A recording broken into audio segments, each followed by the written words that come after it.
Morning मेरे प्यारे बच्चों, शुरू करते हैं आज की क्लास। ये क्वेश्चन नंबर 19 है और इस क्वेश्चन में आपसे कहा है ए और बी एक फर्म में साझेदार हैं, लाभानी का विभाजन 3:2 के अनुपात में करते हैं, वह सी को लाभ में 1/4 भाग के लिए साझेदारी में प्रवेश देते हैं। सी पूंजी के लिए 30,000 रुपए और ख्याति की आवश्यक राशि रोकड़ में लाता है। फर्म की ख्याति का मूल्यांकन 30,000 रुपए किया गया। जो फर्म की ख्याति का मूल्यांकन 30,000 रुपए किया गया है, उसका 1/4 भाग सी नगद रूप में लेकर आएगा। नया लाभानी विभाजन अनुपात दे रखा है 2:1:1। प्यारे बच्चों, जब नया लाभानी अनुपात और पुराना लाभानी अनुपात दे रखा है तो ख्याति का डिस्ट्रीब्यूशन करने के लिए आपको त्याग अनुपात निकालना होगा और त्याग अनुपात बराबर क्या होता है? पुराना लाभानी अनुपात माइनस नया लाभानी अनुपात। ए और बी अपने भाग की राशि को निकाल लेते हैं। जो ख्याति सी लेकर आया है उसको ये अपने त्याग के अनुपात में निकाल लेते हैं। जनरल प्रविष्टियां कीजिए। तो सबसे पहले प्यारे बच्चों, जो नया साझेदार पूंजी के रूप में रोकड़ लेकर आता है, संपत्ति लेकर आता है, उसकी एंट्री आपको करनी चाहिए। तो यहाँ सी पूंजी के रूप में 30,000 रुपए नगद लेकर आता है, तो ये एंट्री करेंगे आप कैश अकाउंट डेट to C's capital account being amount brought as capital 30,000 rupees. इसके बाद एक ख्याति की राशि नगद लेकर आया है नया साझेदार, तो उसके संबंध में एंट्री आप क्या करेंगे? कैश अकाउंट डेबिट या bank account debit to premium for goodwill account being amount brought as premium for goodwill. ये 5,000 रुपीज लिखेंगे क्योंकि 20,000 रुपए फर्म की कुल ख्याति का मूल्य दे रखा है और इसका 1/4 भाग है जो नया साझेदार का हिस्सा है वो निकालेंगे, तो ये 5,000 रुपए अपने हिस्से ख्याति नगद लेकर आएगा।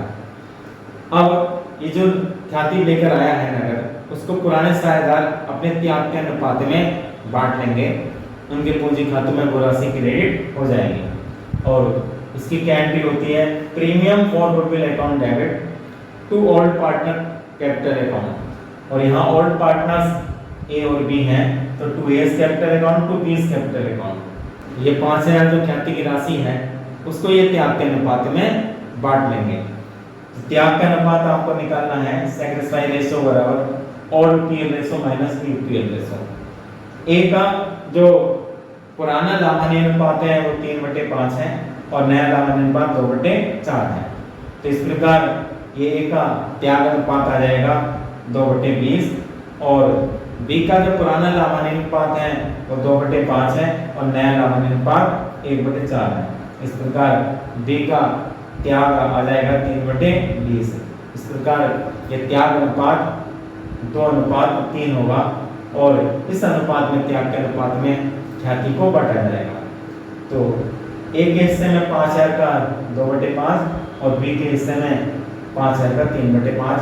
तो ए के हिस्से में 2,000 रुपए ख्याति की राशि आएगी और बी के हिस्से में 3,000 रुपए ख्याति की राशि आएगी जो उनके पूंजी खातों में क्रेडिट कर दी जाएगी।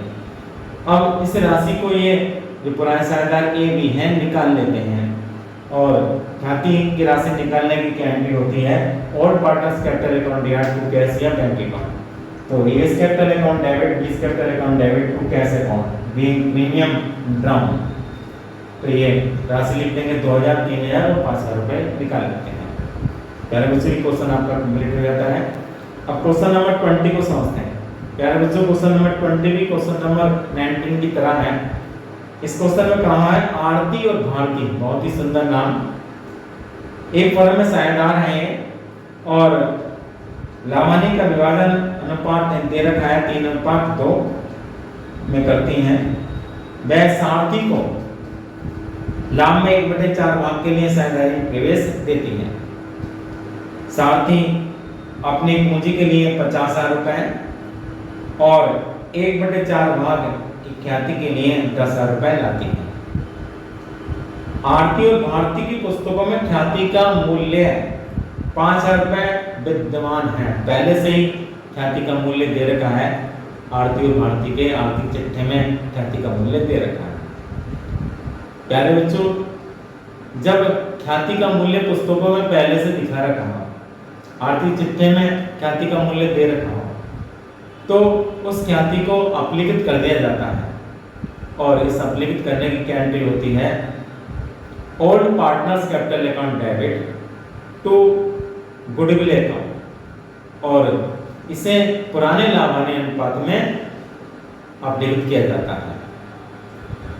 तो ये 5,000 रुपये जो विद्यमान ख्याति का मूल्य दे रखा है पहले से पुस्तकों में, इसकी एंट्री कर देंगे हम Aarti capital DR, Bharti capital DR to goodwill account. और ये आरती में 5,000 का पुराने लाभानी अनुपात में बांटेंगे 3/5 और 2/5, 3,000 और 2,000 आ जाएगा। और गुडविल में 5,000 रुपये लिख देंगे बीइंग गुडविल रिटेन ऑफ। आगे कहा है आरती, भारती और सारथी के मध्य लाभानी का विभाजन अनुपात दे रखा है 2:1:1। तो ये नया लाभानी अनुपात दे रखा है और पुराना लाभानी अनुपात भी ऊपर दे रखा है। तो यहाँ आप त्याग का अनुपात निकालेंगे जो नया साधारण ख्याति की राशि लेकर आया है उसको बांटने के लिए। बाकी अगर चिट्ठे में ख्याति दे रखी होती है, पहले से ख्याति दे रखी होती है, तो उसको अपलिखित किया जाता है और वो पुराने लाभानी अनुपात में अपलिखित किया जाता है। नई फर्म की पुस्तकों में आवश्यक जनरल प्रविष्टियां कीजिए। तो प्यारे बच्चों, सबसे पहले जो नए साझेदार सारथी हैं पूंजी के रूप में 50,000 रुपये लेकर आई हैं, उसकी एंट्री आप करेंगे। और उसकी एंट्री क्या करेंगे आप? कैश अकाउंट डेबिट या bank account debit to Sarathi capital account being amount brought as capital 50,000 rupees. उसके बाद 10,000 रुपये जो ख्याति की राशि नगद लेकर आई है उसकी एंट्री करेंगे कैश अकाउंट डेबिट या bank account debit to premium for goodwill account. इसे चाहें तो पहली एंट्री में ही एडजस्ट कर सकते हैं, बैंक अकाउंट या cash account debit to Sarathi capital account और to premium for goodwill account. ये 10,000 रुपीज लिख देंगे। और इस ख्याति की राशि को पुराने साझेदार आरती और भारती अपने त्याग के अनुपात में बांट लेंगे। और इसकी क्या एंट्री करते हैं? Premium for goodwill account debit to old partner या Aarti capital account to Bharti capital account. जो त्याग का अनुपात आएगा उसमें आप इसको बांट देंगे। प्यारे बच्चों, इन पुराने साझेदार ने ख्याति की राशि को नहीं निकाला है तो ख्याति की राशि निकालने की एंट्री नहीं होगी, बल्कि जो विद्यमान ख्याति की राशि दे रखी है पुस्तकों में पहले से ही, उसकी एंट्री आपको करनी होगी। वो एंट्री क्या करेंगे आप? Aarti capital account debit, Bharti capital account debit to goodwill account. और ये पुराने लाभानी अनुपात में एंट्री होगी। 5,000 रुपये गुडविल में लिख देंगे, 5,000 का 3/5 और 2/5 लिख देंगे। आरती में 3,000 और भारती में 2,000। प्यारे बच्चों, जब ख्याति चिट्ठे में दे रखी होती है, पुरानी फर्म में दे रखी होती है, तो उस ख्याति का अपलिखन किया जाता है। तो प्यारे बच्चों, इस प्रकार ये क्वेश्चन 19 और 20 आपके कंप्लीट हो जाते हैं। और उम्मीद करते हैं सभी बच्चों की समझ में दोनों क्वेश्चन आए होंगे। अगर कोई बात आपकी समझ में नहीं आती है तो आप निसंकोच कमेंट में लिख सकते हैं। आपकी हर समस्या का समाधान करने की हम पूरी कोशिश करेंगे। अगर आपको समझ में आता है तो वीडियो को लाइक कीजिए, कमेंट कीजिए और शेयर भी कीजिए ताकि औरों का भी भला हो सके। धन्यवाद।